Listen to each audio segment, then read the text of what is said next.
আসসালামু আলাইকুম ওয়া রাহমাতুল্লাহি ওয়া বারাকাতুহু।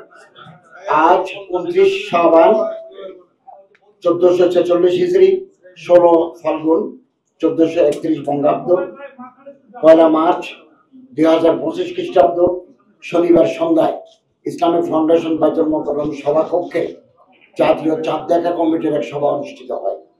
সভায় 1446 হিজরি সালে পবিত্র রমজান মাসের চাঁদ দেখা সম্পর্কে সকল জেলা প্রশাসন, ইসলামিক ফাউন্ডেশনের প্রধান কার্যালয়, বিভাগীয় জেলা কার্যালয় সমূহ, বাংলাদেশ আবহাওয়া অধিদপ্তর এবং মহাকাশ গবেষণা ও দূর অনুধাবন প্রতিষ্ঠান হতে প্রাপ্ত তথ্য নিয়ে পর্যালোচনা করে দেখা যায় যে বাংলাদেশের আকাশে পবিত্র রমজান মাসের চাঁদ দেখা গেছে।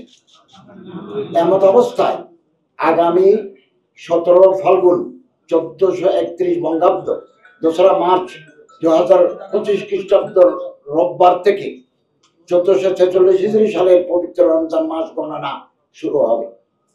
তৎপ্রেক্ষিতে আগামী 26 রমজান 1446 হিজরি, 13 চৈত্র 1431 বঙ্গাব্দ, 27 মার্চ 2025 খ্রিস্টাব্দ তারিখ বৃহস্পতিবার দিবাগত রাতে পবিত্র লাইলাতুল কদর উদযাপিত হবে ইনশাআল্লাহ। মহান আল্লাহ রাব্বুল আলামিন আমাদের সকলকে নেক আমল করার, রমজানের শিক্ষা এবং আদর্শ পরিশুদ্ধি মেনে চলার, পবিত্রতা রক্ষা করার তৌফিক দান করুন, আমিন। আসসালামু আলাইকুম ওয়া রাহমাতুল্লাহি ওয়া বারাকাতুহু।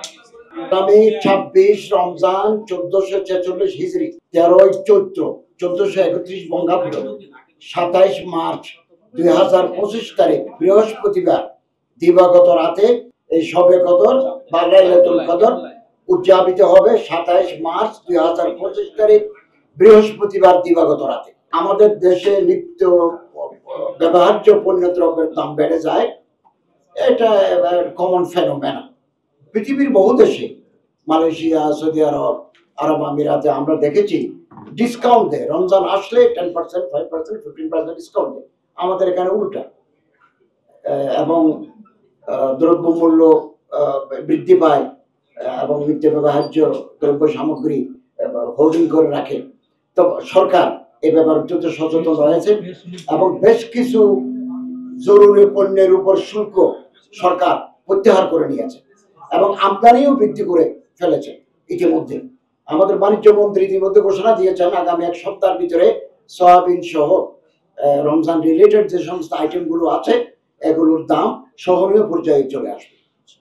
এবং আমরা ব্যবসায়ী ভাইদেরকে অনুরোধ করি রমজানের পবিত্র রক্ষার্থে এই পবিত্র মাসে তারা ব্যবসা করবেন, লাভ করবেন, নিঃসন্দেহে করবেন, তবে তারা যাতে জিনিসপত্রের দাম সহনীয় পর্যায়ে থাকে প্রয়োজনীয় তারা মানসিকভাবে তৈরি থাকবেন, প্রস্তুতি নেবেন, এটা আমরা ব্যবসায়ী ভাইদের প্রতি অনুরোধ জানাচ্ছি।